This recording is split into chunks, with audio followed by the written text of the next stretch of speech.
Sciatica ഉള്ള ആളുകൾ, അതായത് നടുവിൽ നിന്ന് കാലിലേക്കുള്ള വേദന കൊണ്ട് ബുദ്ധിമുട്ടുന്ന ആളുകൾക്ക് അത് ഒഴിവാക്കാൻ വേണ്ടി അത് നേരിട്ട് ഇഞ്ചക്ഷൻ ചെയ്യണം എന്ന് പറഞ്ഞു കഴിഞ്ഞാൽ എല്ലാ രോഗികളും ഒരുപാട് സംശയങ്ങളുണ്ടാവും. അതായത് ഇഞ്ചക്ഷൻ ചെയ്തുകൊണ്ട് വേദന മാത്രമല്ലേ മാറുള്ളൂ, അസുഖം മാറുന്നില്ലല്ലോ.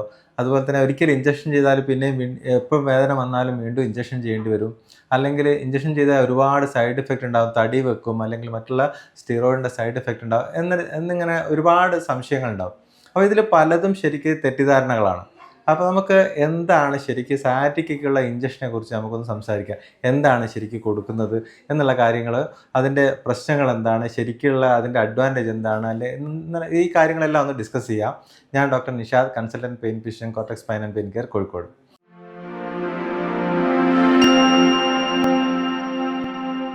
അപ്പോൾ എന്താണ് ശരിക്കും സയാറ്റിക്ക എന്ന് പറഞ്ഞാൽ? സയാറ്റിക്ക എന്ന് ഉദ്ദേശിക്കുന്നത് വെച്ചാൽ നമ്മളെ നടുവിൻ്റെ ഭാഗത്ത് ഡിസ്കിൻ്റെ പ്രശ്നം കാരണം ഡിസ്ക് തള്ളി ഒരു നെർവിന് കംപ്രസ് ആയത് കാരണം കാലിൻ്റെ ഭാഗത്തേക്ക്, ആ ഞരമ്പിൻ്റെ ഭാഗത്തേക്ക് വേദന വരിക, അല്ലെങ്കിൽ വേദനയും തരിപ്പും അനുഭവപ്പെടുന്ന സംഭവമാണ് സയാറ്റിക്ക എന്ന് കോമൺ ആയിട്ട് പറയുന്നത്. അതായത് നടുവിൽ നിന്നുള്ള കാലിലേക്കുള്ള വേദന, അത് ഡിസ്കിൻ്റെ പ്രശ്നം കൊണ്ടാണ്, ഏറ്റവും കോമൺ ആയിട്ട് വരുന്നത് ഡിസ്കിൻ്റെ പ്രശ്നം കൊണ്ടാണ്. ഇതിനാണ് സയാറ്റിക്ക എന്ന് പറയുന്നത്. അപ്പോൾ അതിൽ നമുക്ക് ഇഞ്ചക്ഷൻ്റെ റോൾ എന്താണ്, ശരിക്കും ഇഞ്ചക്ഷൻ എന്ന് ഉദ്ദേശിക്കുന്നത് എന്താണ്? ശരിക്കും നമ്മൾ എപ്പിഡ്യൂറൽ ഇഞ്ചക്ഷൻ എന്നുള്ള രീതിയിലാണ് അപ്പോൾ പല രീതിയിൽ നമുക്കത് ഇഞ്ചക്ഷൻ കൊടുക്കാൻ പറ്റും. അപ്പോൾ ഇഞ്ചക്ഷൻ ഏറ്റവും കോമൺ ആയിട്ട് നമ്മൾ പലരും ചെയ്യുന്നത്, നമുക്ക് നേരെ നടുവിൻ്റെ ഭാഗത്തേക്ക് ശരിക്കും ചരിച്ച് കിടത്തിയിട്ട് ഇഞ്ചക്ഷൻ കൊടുക്കും. അപ്പോൾ അത് നമ്മൾ ബ്ലൈൻഡ് ആയിട്ട് കൊടുക്കുന്ന ഇഞ്ചക്ഷനാണ്. ഏറ്റവും കോമൺ ആയിട്ട് പണ്ട് മുതലേ ചെയ്തു വരുന്ന സംഭവം അതാണ്. പക്ഷേ ഇപ്പോഴത്തെ ഒരു ഈ പറഞ്ഞ പ്രൊസീജിയർ എന്താണെന്ന് വെച്ചാൽ, നമ്മൾ എക്സ്റേയുടെ സഹായത്തോടു കൂടി കൃത്യമായിട്ട് ഇപ്പോൾ L4 L5 ഡിസ്ക്കാണ് തള്ളിയിട്ടുള്ളത്, അപ്പോൾ അതിൻ്റെ പുറകുള്ള ഒരു L5 എന്ന് പറഞ്ഞ നെർവിൻ്റെ ഭാഗത്തേക്കാണ് നമുക്ക് വേദനയുള്ളത്. അപ്പോൾ ആ ഒരു L5 എന്ന് പറഞ്ഞ നെർവിൻ്റെ ഭാഗത്ത് മാത്രമായിട്ട് നേരിട്ട് എക്സ്റേ ഗൈഡായിട്ട് ഒരു നീഡിൽ പ്ലേസ് ചെയ്യുകയും, അപ്പോൾ ആ പൊസിഷൻ നമ്മൾ ഡൈ എല്ലാം കൊടുത്ത് കൺഫേം ചെയ്തതിന് ശേഷം അവിടെ മെഡിസിൻ കൊടുക്കുക. അതിനാണ് ശരിക്കും ട്രാൻസ്ഫറാമിൽ എപ്പിഡ്യൂൾ എന്ന് പറയുന്നത്. അത് വേറെ റൂട്ടിൽ, അതായത് കൃത്യമായി എവിടെയാണോ ടാർഗറ്റ്, എവിടെയാണോ പ്രശ്നമുള്ളത് അവിടെ തന്നെ മരുന്ന് കൊടുക്കുന്നതാണ് ട്രാൻസ്ഫറാമിൽ എന്ന് പറയുന്നത്. അതല്ലാതെ വേറെയും ഓപ്ഷൻസ് ഉണ്ട് അതിൽ. അപ്പോൾ ഏതാണെങ്കിലും നമ്മളിപ്പോൾ ഈ നേരിട്ട് ഈ റൂട്ടിലേക്ക് കൊടുക്കുന്ന ട്രാൻസ്ഫറാമിൽ എപ്പിഡ്യൂറിലാണെങ്കിലും അല്ലാതെ മറ്റുള്ള റൂട്ടിൽ വഴി എപ്പിഡ്യൂറിലേക്ക് ഇഞ്ചക്ഷൻ കൊടുക്കുകയാണെങ്കിലും കൊടുക്കുന്നത് എന്താണെന്ന് ചോദിച്ചാൽ സാധാരണ സ്റ്റിറോയിഡാണ്. ആ സ്റ്റിറോയിഡ് നമ്മൾ വളരെ ചെറിയ ഡോസിൽ, ഇപ്പോൾ ഒരു റൂട്ട് മാത്രമാണ് ഒരു 20 mg അല്ലെങ്കിൽ 30 mg എന്നുള്ള രീതിയിലേക്ക് നമ്മൾ ട്രാംസിനോൾ പോലെയുള്ള സ്റ്റിറോയിഡ് മരുന്ന് കൊടുക്കുമ്പോൾ എന്താണ് ശരിക്കും സംഭവിക്കുന്നത്? അവിടെയുള്ള ഇൻഫ്ലമേഷൻ കുറയുക എന്നുള്ളതാണ്. അപ്പോൾ യഥാർത്ഥത്തിൽ നമ്മളിപ്പോൾ ഈ നേരത്തെ ചോദിച്ച പോലെ ഈ ഡിസ്ക് പ്രൊലാപ്സ് ആണല്ലോ പെയിന് കാരണം, പിന്നെ അതിൽ ഇഞ്ചക്ഷൻ കൊടുത്തുകൊണ്ട് എന്താണ് അഡ്വാൻറ്റേജ് ഉള്ളത്, അല്ലെങ്കിൽ അതുകൊണ്ട് അസുഖം മാറുന്നില്ലല്ലോ എന്നുള്ളൊരു ചോദ്യം, ഏറ്റവും കോമൺ ആയിട്ട് വരുന്ന ചോദ്യം അതാണ്. അപ്പോൾ ഇതിൽ എന്താണ് ഇഞ്ചക്ഷൻ റോൾ എന്ന് വെച്ചാൽ, നമ്മൾ 90% ഈ ഡിസ്ക് പ്രൊലാപ്സ് കാരണം ഉണ്ടാകുന്ന പെയിന് കംപ്രഷനേക്കാൾ കൂടുതൽ റാഡിക്കുലൈറ്റിസ്, അതായത് കെമിക്കൽ റാഡിക്കുലൈറ്റിസ് എന്ന് പറയും. അതായത് ഡിസ്കിൻ്റെ ഉള്ളിൽ നിന്ന് പുറത്തേക്ക് വരുന്ന നീരിൻ്റെ ഭാഗമായി അവിടെ ഞരമ്പിന് ചുറ്റും ഇൻഫ്ലമേഷൻ വന്ന് നീർക്കെട്ട് വന്നിട്ടാണ് നമുക്ക് ശരിക്കും വേദന വരുന്നത്. അപ്പോൾ നെർവിൻ്റെ കംപ്രഷനാണ് കൂടുതലെങ്കിൽ ശരിക്കും തരിപ്പാണ് കൂടുതലുണ്ടാവുക. അപ്പോൾ നമുക്ക് സാധാരണ തരിപ്പില്ലാതെ വേദന കൂടുതലായിട്ട് വരികയാണെങ്കിൽ അതെപ്പോഴും ഇൻഫ്ലമേഷൻ്റെ ഭാഗമായിട്ട്, അതായത് റാഡിക്കുലൈറ്റിസ് എന്ന് പറയുന്ന സംഭവത്തിൻ്റെ ഭാഗമായിട്ടാണ് നമുക്ക് ഏറ്റവും കോമൺ ആയിട്ട് ഈ ഡിസ്കിൻ്റെ പ്രശ്നത്തിൽ വേദന വരുന്നത്. അപ്പോൾ പെട്ടെന്നൊരു ദിവസം നമുക്ക് എന്തെങ്കിലും വെയിറ്റ് എടുത്ത് പൊക്കിയപ്പോഴോ അല്ലെങ്കിൽ മറ്റുള്ള എന്തെങ്കിലും ഒരു കുനിഞ്ഞിട്ട് എന്തെങ്കിലും വർക്ക് ചെയ്ത സമയത്ത് പെട്ടെന്ന് നടുവിൽ നിന്നുള്ള വേദന കാലിലേക്ക് ഇറങ്ങിയതാവാം. അത് കാലിലേക്ക് ഒരു ഞരമ്പിൻ്റെ വഴി താഴെ വരെ വരുന്നതാവാം. അപ്പോൾ ആ ഒരു ഇൻഫ്ലമേഷൻ്റെ കാര്യമായിട്ടുള്ള വേദനയാണ് ആ കാലിലേക്ക് വരുന്നത്. അപ്പോൾ അതുകൊണ്ട് തന്നെ പലപ്പോഴും നമുക്ക് ഈ ഡിസ്ക് പ്രൊലാപ്സുള്ള ആളുകൾക്ക് എത്ര സിവിയർ പെയിൻ ആണെങ്കിലും ഒരു 3-4 ആഴ്ച കൊണ്ട് അല്ലെങ്കിൽ 6 ആഴ്ച കൊണ്ട് അത് നല്ലപോലെ റിക്കവർ ആവും. അപ്പോൾ ഒരു 60 മുതൽ 90% ആൾക്കാർ തനിയെ തന്നെ, സർജറി ഒന്നും ഇല്ലാതെ തന്നെ ശരിയാവും. അതെന്തുകൊണ്ടാണെന്ന് വെച്ചാൽ ഈ ഇൻഫ്ലമേഷനുള്ള ഭാഗത്ത് ബോഡി തന്നെ മെല്ലെ മെല്ലെ അത് ഹീൽ ചെയ്ത് റെഡിയാക്കുന്നത് കൊണ്ടാണ് നമുക്കത് സംഭവിക്കുന്നത്. അപ്പോൾ അതിൽ നമുക്ക് ഇപ്പോൾ മെഡിസിൻ കൊടുത്തിട്ടും അല്ലെങ്കിൽ ഫിസിയോതെറാപ്പി ചെയ്തിട്ടും പെയിനൊന്നും കുറയാത്ത ആളുകൾക്ക് നമ്മൾ ഒരുപാട് പെയിൻ കില്ലർ കഴിക്കുന്നതിന് പകരം ഈ എന്താണ് ബേസിക് പ്രശ്നമുള്ളത്, നേരത്തെ പറഞ്ഞ പോലെ ഈ നെർവിൻ്റെ ചുറ്റുമുള്ള ഇൻഫ്ലമേഷനാണ് പെയിൻ ഉണ്ടാക്കുന്നത്, കംപ്രഷനേക്കാൾ കൂടുതൽ.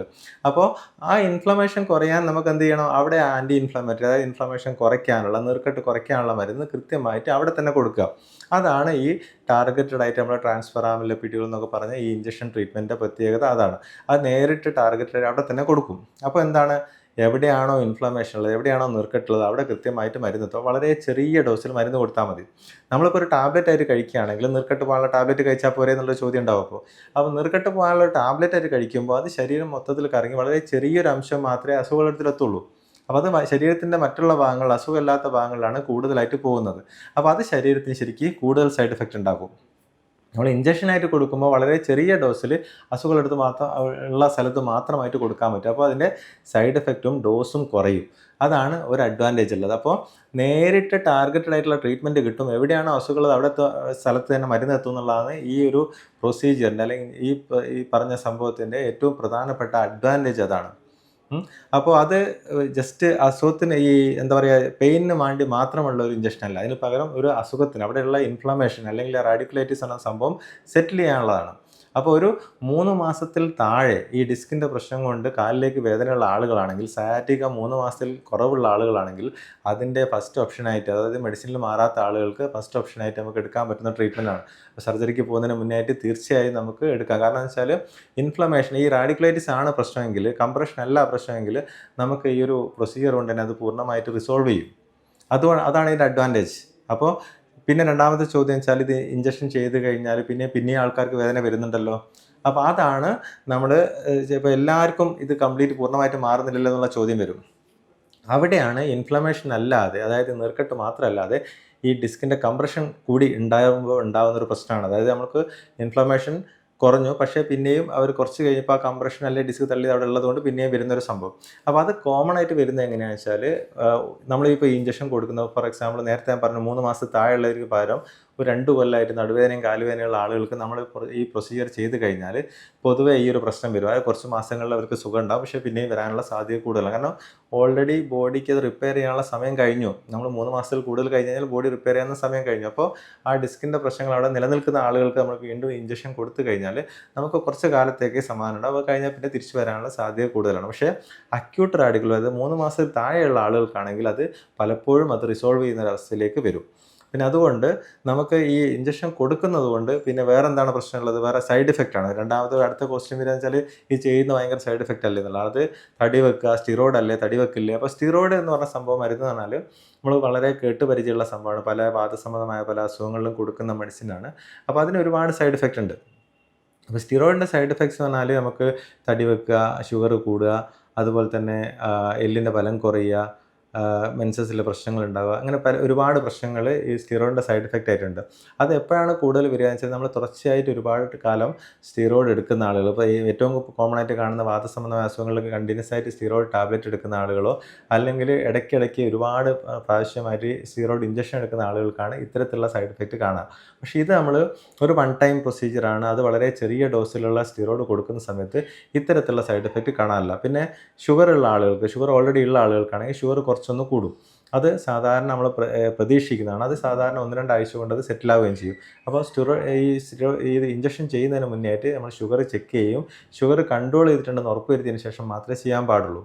അതല്ലാതെ പിന്നെ സാധാരണ കോമൺ ആയിട്ട് കാണുന്ന മറ്റൊരു സൈഡ് എഫക്റ്റ് എന്ന് പറഞ്ഞാൽ സ്ത്രീകൾ, അതായത് പ്രായം കുറഞ്ഞ സ്ത്രീകളിൽ ചിലപ്പോൾ ഇത് ചെയ്ത് കഴിഞ്ഞാൽ ചിലപ്പോൾ മെൻസസിൽ ചെറിയൊരു വേരിയേഷൻ വരാം. അത് ചെറിയൊരു ഹോർമോണൽ ഇംബാലൻസ് വരുന്നതുകൊണ്ട് അവർക്ക് ചിലപ്പോൾ ഒരു പെട്ടെന്ന് ബ്ലീഡിങ് വരികയോ അല്ലെങ്കിൽ 1-2 മാസത്തേക്ക് ബ്ലീഡിങ് വരികയോ ഒക്കെ ചെയ്യാം. അതെല്ലാം ഒരു 2-3 മാസം കൊണ്ട് റീസെറ്റ് ആവുകയും പിന്നെ സാധാരണ നിലയിലേക്ക് തന്നെ തിരിച്ചു വരികയും ചെയ്യും. അപ്പോൾ ഇത്തരത്തിലുള്ള സൈഡ് എഫക്റ്റുകളാണ് സാധാരണ കാണുന്ന സാധനങ്ങൾ. അല്ലാതെ നമ്മൾ എല്ലിന് ബലം കുറയുക അല്ലെങ്കിൽ മറ്റുള്ള തടി വെക്കുക എന്നുള്ള രീതിയിലുള്ള പ്രശ്നങ്ങളൊന്നും കാണില്ല. കാരണം വളരെ ചെറിയ ഡോസാണ് ഉപയോഗിക്കുന്നത്. ഒരു സിംഗിൾ ടൈമാണ്, നമ്മൾ റിപ്പീറ്റഡ് ആയിട്ട് ചെയ്യുന്നില്ല. അപ്പോൾ അതുകൊണ്ട് അത്തരത്തിലുള്ള സൈഡ് എഫക്ട്സ് പൊതുവേ കുറവാണ്. പിന്നെ ഉള്ളത്, ഒരിക്കൽ ഇഞ്ചക്ഷൻ ചെയ്താൽ പിന്നെ ഇഞ്ചക്ഷൻ ചെയ്താലേ വേദന നിൽക്കുള്ളൂ എന്നുള്ള ഒരു തെറ്റിദ്ധാരണ ഉണ്ട്. അപ്പോൾ അത്തരത്തിലൊരു കൺസെപ്റ്റ് ഇല്ല. അതായത് നമ്മൾ നേരത്തെ ഞാൻ പറഞ്ഞു, ഈ ഒരു പ്രൊസീജിയർ എന്ന് പറയുന്നത് അല്ലെങ്കിൽ ഈ ഇഞ്ചക്ഷൻ എന്ന് പറയുന്നത് നമ്മൾ എവിടെയാണോ പ്രശ്നങ്ങൾ, ഏത് നെർവിലാണോ പ്രശ്നങ്ങൾ അവിടെ കൃത്യമായിട്ട് മരുന്ന് കൊടുക്കാമെന്ന് മാത്രം. അപ്പോൾ നമ്മൾ ടാബ്ലറ്റ് കഴിക്കുന്നതിന് പകരം എവിടെയാണോ അസുഖമുള്ളത് അവിടെ കൃത്യമായിട്ട് മരുന്ന് എത്തിക്കുന്നു. അപ്പോൾ അത് ഒരിക്കൽ ചെയ്തുകൊണ്ട് പിന്നെ അത് തന്നെ ചെയ്യണം എന്നുള്ള നിർബന്ധമൊന്നുമില്ല. നമുക്ക് പിന്നീട് വേദന വരുമ്പോൾ അത് ടാബ്ലറ്റ് എടുക്കാം, അല്ലെങ്കിൽ വേറെ എന്തെങ്കിലും രീതിയിലുള്ള ട്രീറ്റ്മെൻറ്റ് എടുക്കാം. അതൊക്കെ എടുക്കുന്നതിന് ഇഞ്ചക്ഷൻ ചെയ്തുകൊണ്ട് പിന്നെയും ഇഞ്ചക്ഷൻ തന്നെ ചെയ്യണം എന്നുള്ളൊരു കൺസെപ്റ്റ് ഇല്ല. അത്തരത്തിൽ അതൊരു വെറും ഒരു തെറ്റിദ്ധാരണ മാത്രമാണ്. പിന്നെ മറ്റൊരു ചോദ്യം ഉണ്ടാകുകയെന്ന് വെച്ചാൽ, നമുക്ക് ഇത് വീണ്ടും വരാൻ സാധ്യതയില്ല എന്നുള്ളതാണ്. അത് ഞാൻ നേരത്തെ പറഞ്ഞ പോലെ നമുക്ക് നോർമലി ഡിസ്കിന് ഒരു റിസൊല്യൂഷൻ ഉണ്ട്, അതായത് ബോഡി തന്നെ റിപ്പയർ ചെയ്യാനുള്ള സാധ്യത ഉണ്ട്. അപ്പോൾ അതിനുള്ളൊരു ടൈം കൊടുക്കാനും നമുക്ക് അവിടെയുള്ള ഇൻഫ്ലമേഷൻ സെറ്റിൽ ചെയ്യാനാണ് ഈ ഇഞ്ചക്ഷൻ ഏറ്റവും കൂടുതൽ സഹായിക്കുന്നത്. അപ്പോൾ അതല്ലാതെ പിന്നെ തള്ളിയ ഡിസ്ക് അതുകൊണ്ട് ഈ ഇഞ്ചക്ഷൻ കൊണ്ട് മാത്രമായിട്ട് ഉള്ളിലേക്ക് വലിഞ്ഞു പോകാനുള്ള സാധ്യതയില്ല. നോർമലി ബോഡി റിപ്പയർ ചെയ്ത് കഴിഞ്ഞാൽ ഉള്ളിലേക്ക് വലിയും, അതല്ലാതെ നമുക്ക് സാധ്യത കുറവാണ്. അപ്പോൾ നമ്മൾ ഇതിന് ശേഷം ഈ പ്രൊസീജിയർ കഴിഞ്ഞതിന് ശേഷം റീഹാബിലിറ്റേഷൻ ഭയങ്കര ഇമ്പോർട്ടൻ്റ്. അതായത് ചെയ്തതിന് ശേഷം നമ്മൾ എക്സസൈസും കാര്യങ്ങളൊക്കെ ചെയ്ത് ബാക്ക് സ്ട്രെങ്തൻ ചെയ്ത് വന്നാൽ വീണ്ടും അത് റിക്കറൻസ് വരാനുള്ള സാധ്യത വളരെ കുറയും. അതുപോലെ തന്നെ നമ്മളത് കൂടുതലായിട്ട് ഇത് ഡിസ്ക് തള്ളാനുള്ള എന്തെങ്കിലും ഒരു കാരണം ഉണ്ടാവുമല്ലോ, ഒരു വെയിറ്റ് എടുത്ത് പൂക്കുക അല്ലെങ്കിൽ അത്തരത്തിലുള്ള സ്ട്രെസ് വരുന്ന കാര്യങ്ങൾ, അത്തരത്തിലുള്ള കാര്യങ്ങൾ നമ്മൾ ഒഴിവാക്കുകയും കൂടി ചെയ്യുകയാണെങ്കിൽ നമുക്ക് നല്ലപോലെ രണ്ടാമത് തിരിച്ചു വരുന്നതിന് നമുക്ക് കരകയറാൻ പറ്റും. അപ്പോൾ ഇതിൻ്റെ അഡ്വാൻറ്റേജ് എന്ന് വെച്ചാൽ നമുക്കൊരു സർജറിയാണ് ഒഴിവാകുന്നത്. പലപ്പോഴും നമുക്കൊരു ഡിസ്ക് കട്ട് ചെയ്ത് ഇപ്പോൾ ഈ പ്രശ്നം ഡിസ്ക് സർജറി കഴിഞ്ഞാൽ വീണ്ടും വരില്ലേ എന്ന് ചോദ്യം, ഇപ്പോൾ ഇഞ്ചക്ഷൻ ചെയ്താൽ വീണ്ടും വരുമോ എന്ന് ചോദിച്ചാൽ അതേ ചോദ്യം തന്നെ നമുക്ക് ഡിസ്ക് സർജറി കഴിഞ്ഞ് കഴിഞ്ഞാൽ വീണ്ടും വരില്ലേ എന്നുള്ള ചോദ്യം വരും.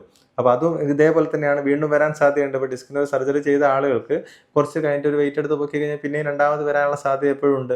അപ്പോൾ അത് വെച്ച് നോക്കുമ്പോൾ നമുക്ക് ഇത് സർജറി ഇല്ലാതെ നോൺ സർജിക്കലായിട്ട് ഏറ്റവും മിനിമലി ഇൻവെസീവായിട്ട് ചെയ്യാൻ പറ്റുന്ന ഒരു പ്രൊസീജിയറാണ്. പിന്നെ എന്തൊക്കെയാണ് ഇത് ചെയ്യുമ്പോൾ ശ്രദ്ധിക്കേണ്ട കാര്യങ്ങൾ എന്നുള്ളതാണ്.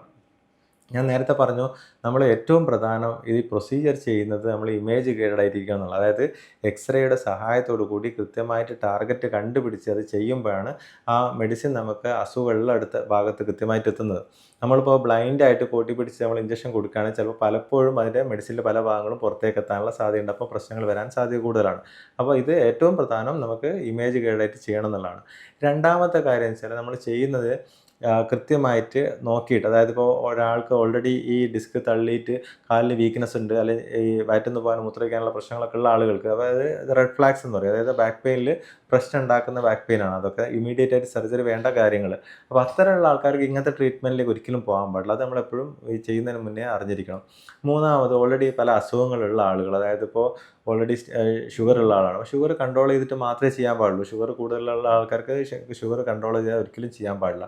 അതുപോലെ ഹാർട്ടിൻ്റെ മരുന്ന് കഴിക്കുന്ന ആളുണ്ട്, രക്തം കട്ട പിടിക്കാതിരിക്കാനുള്ള മരുന്ന് കഴിക്കുന്ന ആൾക്കാരുണ്ട്. അത്തരത്തിലുള്ള ആളുകൾ ആ മെഡിസിൻ 5-6 ദിവസത്തേക്ക് നിർത്തിയതിന് ശേഷം മാത്രമേ ഇത്തരത്തിലുള്ള പ്രൊസീജിയർ ചെയ്യാൻ പാടുള്ളൂ. അപ്പോൾ ഇത്തരത്തിലൊരു ആളെ രോഗിയെ കണ്ട് അസസ് ചെയ്തതിന് ശേഷം മാത്രമേ ഇത് എല്ലാവർക്കും നമ്മൾ ചെയ്യാന്നുള്ളതല്ല. അതുപോലെ തന്നെ ഇപ്പോൾ ഡിസ്ക് കംപ്രഷൻ വന്നിട്ട് അവിടെ സ്പേസ്, ഡിസ്കിൻ്റെ പുറകിലുള്ള സ്പേസ് വളരെ കുറവാണെങ്കിൽ, ഇപ്പോൾ ഫോർ എക്സാമ്പിൾ ഇപ്പോൾ ഒരു L4 L5 ഡിസ്ക് തള്ളിയിട്ടുണ്ട്, ആ നെർവിൻ്റെ ഭാഗത്ത് ആകെ ഒരു 5 മില്ലിമീറ്ററേ സ്ഥലമുള്ളൂ അതിൻ്റെ പുറകിൽ നെർവിനുള്ള. അപ്പോൾ അത്തരത്തിലുള്ള സ്പേസ് ഭയങ്കരമായിട്ട് കുറഞ്ഞിട്ടുണ്ട്. പിന്നെ ഇഞ്ചക്ഷൻ ചെയ്യാൻ പാടില്ല. കാരണം വെച്ചാൽ നമുക്ക് ഒരു 7 മില്ലിമീറ്റർ താഴെയാണെങ്കിൽ കഴിയുന്നത് നമ്മൾ ഇഞ്ചക്ഷൻസ് ഒഴിവാക്കുന്നതായിരിക്കും നന്നാവുക. കാരണം അത് അവിടെ ഒരു സ്പേസ് ഇല്ലാത്തതുകൊണ്ട് നമ്മൾ ഇഞ്ചക്ഷൻ കൊടുക്കുമ്പോൾ അത് പ്രശ്നങ്ങൾ കൂടുതൽ ബുദ്ധിമുട്ടാക്കാനാണ് സാധിക്കുക. അപ്പോൾ ഇത്തരത്തിലുള്ള കാര്യങ്ങളൊക്കെ അസസ് ചെയ്തിട്ട് ആപ്റ്റായിട്ടുള്ള ആളുകൾക്ക് പലപ്പോഴും ഈ അക്യൂട്ട് റാഡിയോ, എസ്പെഷ്യലി 3 മാസത്തിൽ താഴെയുള്ള സയാറ്റിക്കയ്ക്ക് എപ്പോഴും സർജറി ഒഴിവാക്കാൻ പറ്റുന്ന രീതിയിലുള്ള ഒരു ഓപ്ഷനാണ് ഈ ട്രാൻസ്ഫറാമൽ എപ്പിഡ്യൂറൽ പ്രൊസീജിയർ. അപ്പോൾ ഇതുകൊണ്ട് ഈ നടുവിന് ഇഞ്ചക്ഷൻ ചെയ്യുന്നത് ഭയങ്കര ഗുരുതരമായ പ്രശ്നമായിട്ടോ അല്ലെങ്കിൽ അത് ഒരിക്കലും നമ്മൾ സെലക്ട് ചെയ്യരുത് എന്നുള്ള രീതിയിലുള്ള തെറ്റിദ്ധാരണകൾ നമ്മൾ ഒഴിവാക്കേണ്ടതാണ്.